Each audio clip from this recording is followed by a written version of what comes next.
mère. C'est vraiment ma doigt. A-S-I-R. Mais oula, faut pas que je parle trop fort. Mais ça va pas être détente, hein, parce que j'ai jamais aimé la ASMR. Il y a des filles à l'école qui m'ont demandé de le faire. Quelle raison bande de malade. Non mais franchement je voulais faire une lecture chutée. Donc là c'est simple, c'est du tapping. Donc on va déjà commencer la lecture de ce livre de la collection Quelles histoires. C'est Richard Cœur de Lion.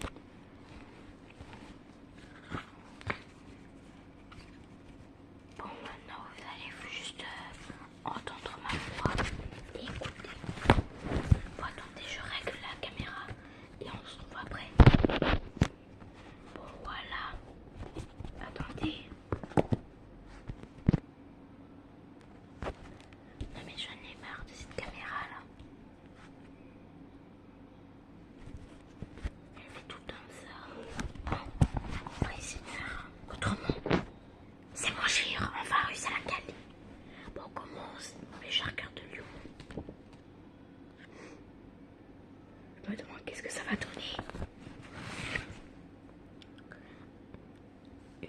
Une famille puissante a dès sa naissance à Oxford en Angleterre dans le brouillard de l'automne 1157. Le petit Richard est promis un grand avenir.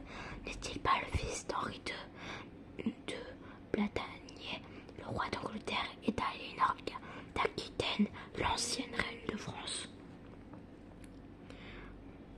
Sa famille descendante de Kim le Conquérant est l'une des plus puissantes de son temps, qui est Richard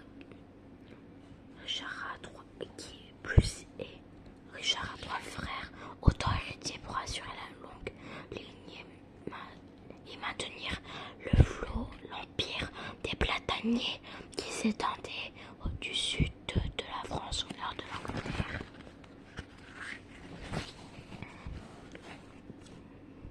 Sa jeunesse aquitaine, ses parents ne sortent pas et Richard grandit auprès de sa mère à Poitiers, dans le duché d'Aquitaine. Il y apprend la poésie auprès des troubadours et l'art de la guerre lors de tournois des chevaliers. Pendant ce temps, depuis son trône, Henri II partage ses possessions entre ses enfants. À son aîné Henri le Jeune, qui est aussi son héritier légitime, il prévoit de léguer la couronne d'Angleterre, la Normandie, l'Anjou et la Maine à Richard l'Aquitaine. À Geoffroy, la Bretagne, pour Jean le petit dernier, il ne reste plus rien. On surnommera donc Jean sans terre.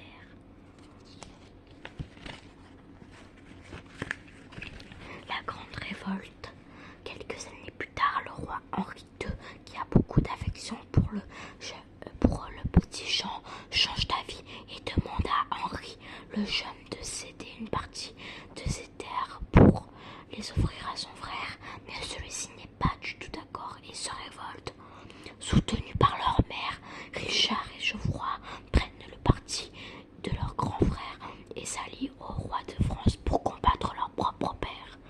Aliénor, déguisée en homme, chevauche pour le rejoindre à Paris lorsqu'elle est capturée et renvoyée auprès de son mari, et dont elle sera désormais captive. La méfiance règne. La révolte ne tarde pas à échouer face à la puissance militaire de Henri II. Les jeunes princes Plataniers acceptent de soumettre, mais Richard gardera rancune à son père, une méfiance qui ne cesse de grandir les années suivantes, malgré les drames qui touchent la famille. La mort de l'aîné Henri le Jeune en 1183, puis celle de Geoffroy en 1186, poussé par son ami Philippe II, le nouveau roi de France. Richard va encore se disputer avec son père 1589, le roi Henri meurt bien malheureux sur ses 4 fils. 2 sont morts et le 3e ne lui parle plus.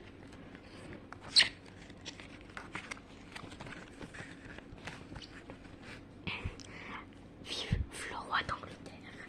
À la mort de son père, Richard a 32 ans.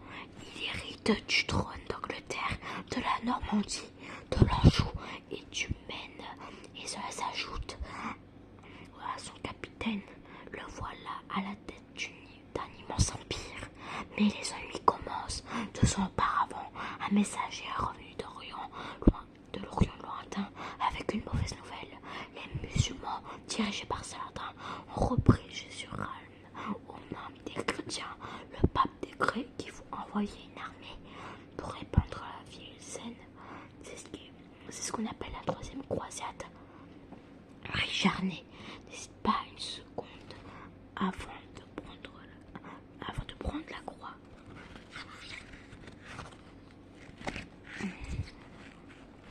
Richard le Croisé, dès que les bouches le permettent, Richard enfile son armure de chevalier et embarque sur un bateau pour partir en croisade. Il est accompagné par le roi de France, celui qu'on surnomme désormais Philippe Auguste.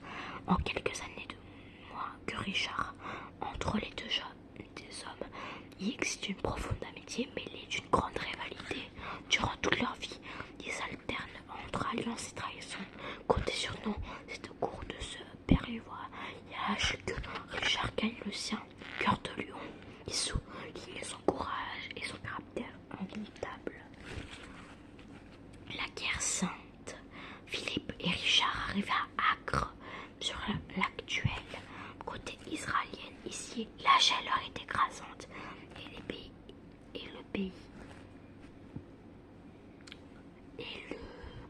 et le paysage est étonnant. Grâce à leur puissante armée, les 2 rois remportent une première victoire contre le sultan Saladin à la tête des musulmans. Philippe, satisfait, s'en retourne aussitôt en France, mais Richard ne fera pas demi-tour si vite. Ses chevaliers remportent des victoires à Arsouf et Jaffa, mais ne parviennent pas à reprendre Jérusalem. Après 3 tentatives, Richard renonce et signe un trêve à Saladin. Les musulmans garderaient la ville sainte, mais leur porte ouverte pour les chrétiens en pèlerinage. Prisonnier. Retour le plus mouvementé que prévu. Après des semaines de tempête en Méditerranée, Richard fait naufrage près de Venise et est capturé par un vieil ennemi, le duc Léopold d'Autriche. Qu'il avait publiquement insulté pendant la croisade, s'il avait su, il aurait tenu sa langue. Livré à l'empereur germanique Henri VI, il n'est libéré que 2 ans plus tard, en 1194, en échange d'une énorme rançon. Il doit aussi faire une promesse d'allégeance, c'est-à-dire de soumission et d'obéissance à l'Empire germanique. La maman de Richard, Éléonore d'Aquitaine, qui vient en personne le libérer. Une terrible trahison. En mars 1194, Richard est de retour en Angleterre, acclamé par ses sujets. Il est couronné une 2e fois. C'est un honneur pour ce roi qui n'a passé que quelques mois dans son pays et qui n'en parle même pas la langue. Malheureusement, pendant son absence, Richard a été trahi par Philippe Auguste et son frère Jean Santerre, qui ont comploté pour s'emparer de ces territoires. Alors Richard repart au combat. Il reprend rapidement le terrain en Normandie pour montrer sa puissance. Et il bâtit une énorme forteresse, le château Gaillard. Dernière chose, le faux blessé, les choses commencent à peine à se calmer en Normandie que ses vaisseaux lui donnent du fil à retordre. En Limousin, Richard se décide à se rendre contre le vicomte de Limoges. Il assiégé le château. Malheureusement, alors qu'il inspecte le camp, il atteint à l'épaule par un carreau d'arbalète. La blessure de Richard est mal soignée, s'infecte. Il meurt une dizaine de jours plus tard. Le 6 avril 1899, le corps de Richard est enterré à l'abbaye de Fort-Tarot et Chancenterre d'or à son surnom et hérite de l'empire des Bretages. Voilà, c'est pour cette vidéo. Je ferai peut-être plus ça parce que c'est trop gênant. Mais bon, si c'est le cas, abonnez-vous à la chaîne et activez la cloche de notification. Et aussi à la prochaine, bye bye. Mais bon, en fait, je voulais juste vous faire montrer un truc. L'ami de mon père m'a fait acheter un livre, El Preno, le Petit Prince, sauf qu'il est en portugais et moi je parle pas. Mais bon, si c'est le cas, abonnez-vous à la chaîne, activez la notification, laissez un like, disez-moi un truc dans les commentaires et on se dit à la prochaine, bye bye.